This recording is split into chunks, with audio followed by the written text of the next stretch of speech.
नमस्कार दोस्तों, welcome back to curiosity for the daily dose of Indian football. तो सबसे पहले बात करते हैं यहाँ पे इंडियन नेशनल टीम के लिए before the world cup qualifier matches against Kuwait in Qatar एक बड़ा झटका लगा है।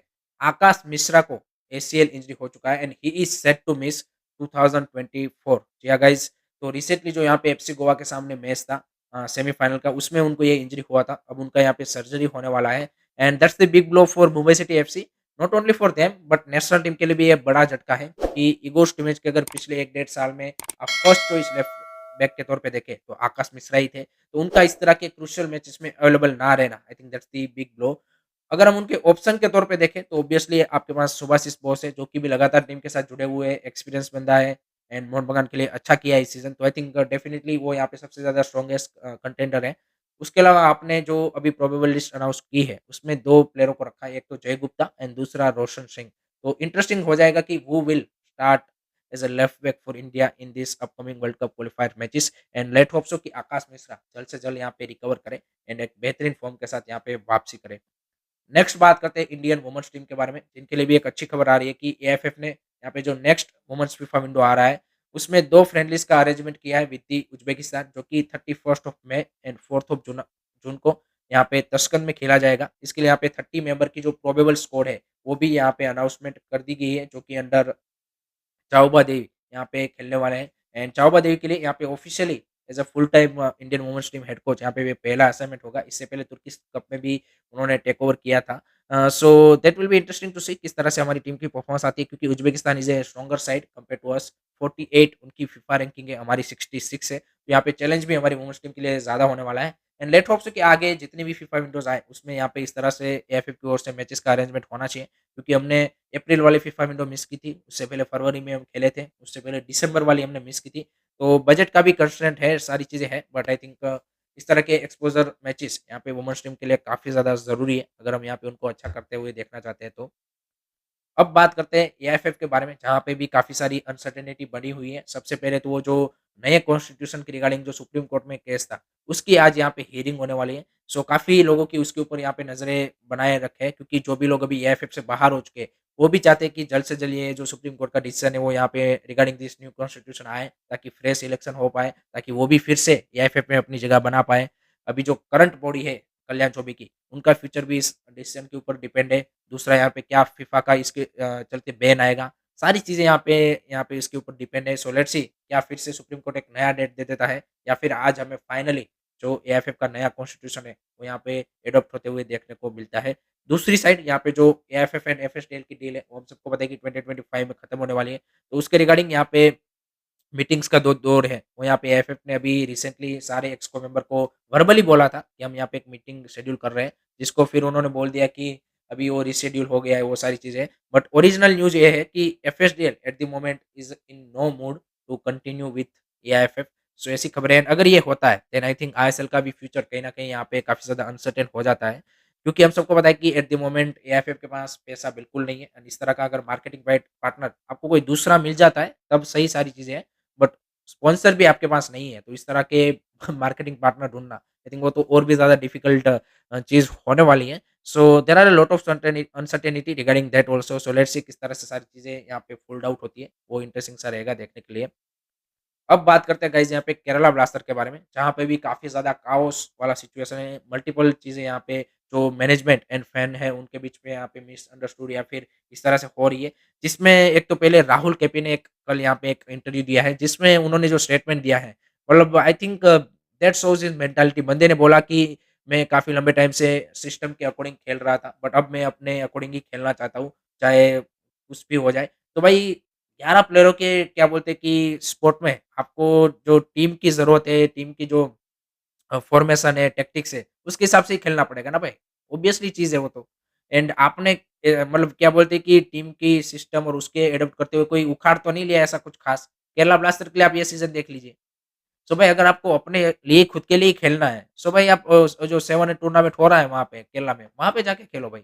तो फिर यहाँ पे केरला ब्लास्टर के लिए खेलने की क्या ज़रूरत है? एंड आई थिंक इस तरह के मेंटालिटी वाले प्लेयर को आई थिंक केरला ब्लास्टर को भी मेरे हिसाब से कंटिन्यू नहीं करना चाहिए, चाहे भले ही केरला का प्रोडक्ट हो। मल्लू टेक्स के बारे में काफ़ी सारे उनके जो फैन्स हैं वो बोलते रहते हैं। बट आई थिंक इस तरह की mentality I don't think so कि ड्रेसिंग रूम का भी एटमॉस्फेयर कि जो बंदा खुद के लिए मतलब उतना ज़्यादा सेल्फिश होके खेलना चाहता है, so I don't see any point regarding that. उन्होंने खुद बोला वैसे वीडियो में कि भाई जो भी होगा मैं उसकी रिस्पॉन्सिबिलिटी लूँगा। तो भाई आप ही रिस्पॉन्सिबिलिटी लोगे, वो तो कौन लेगा भाई? आपका डिसीजन है कि भाई खुद के लिए खेलना है rather than playing for the team और व्हाटएवर यू कॉल इट। सो ये वाला सिनेरियो है। राहुल केपी की जितनी हाइप है उस हिसाब से वो पोटेंशियल शायद होगा, बट कभी वो इस हिसाब से डिलीवर करके नहीं दिया है। नेशनल टीम में भी जो उनका अभी जगह बना है, आई डोंट थिंक सो कि ही डिजर्व्ड इट, बिकॉज़ ऐसा कुछ खास उन्होंने परफॉर्मेंस दिया नहीं है। सो लेट्स सी यहाँ पे फाइनल स्कोर में भी होते हैं कि नहीं होते। मेरे हिसाब से तो नहीं होने चाहिए। उससे ज़्यादा डिजर्विंग कैंडिडेट यहाँ पे हमारे पास विंगर के ऑप्शन के तौर पे है वहाँ पे। And let's see Kerala blaster भी क्या उनको कंटिन्यू करता है कि नहीं करता, वो इंटरेस्टिंग रहेगा। दूसरा यहाँ पे एड्रियन लूना एंड दिमाग ताकोस की सिचुएशन अभी भी अनक्लियर है।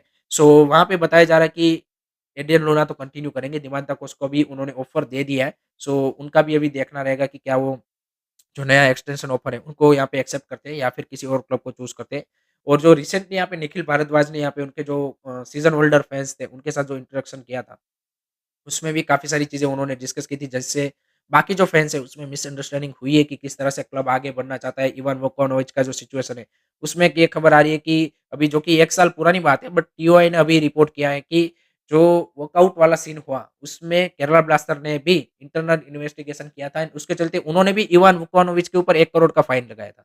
ये उन्होंने जो कोर्ट ऑफ आर्बिट्रेशन है उसमें बताया कि हमने भी क्या बोलते हैं कि इवान वोकोनोविच के ऊपर 1 करोड़ का फाइन लगाया है, क्योंकि इस तरह का जो सिनेरियो कभी होना नहीं चाहिए। सीएस ने भी वही बोला कि जिस तरह का केरला ब्लास्टर ने एग्जाम्पल सेट किया है, वो इंडियन फुटबॉल के लिए नहीं बट वर्ल्ड फुटबॉल के लिए भी एक यहाँ पे काफ़ी ज़्यादा एक बैड एग्जाम्पल के तौर पे उन्होंने रखा है। ये कहीं पे भी नहीं होना चाहिए कि आपका किसी चीज़ में रेफरी के साथ डिसएग्रीमेंट होने से आप फील्ड को कभी नहीं छोड़ सकते। इससे यहाँ पे जो क्रेडिबिलिटी है वो काफ़ी ज़्यादा लीग की, फुटबॉल की, स्पॉन्सर सारे लोगों की यहाँ पे डाउन होती है, जिन्होंने इतना यहाँ पे सारी चीज़ें यहाँ पे पुट अप की है। सो एंड ऑफिशियल्स का भी यहाँ पे कहीं न कहीं वो होता है। सो 4 करोड़ का जो पेमेंट है वो अभी भी केरला ब्लास्टर्स ने यहाँ पे पेमेंट नहीं किया है। उन्होंने मतलब एएफएफ से रिक्वेस्ट की थी कि हम इसको यहाँ पे मतलब स्मॉल स्मॉल अमाउंट में पे करेंगे rather than paying 1 at a go 4 crore.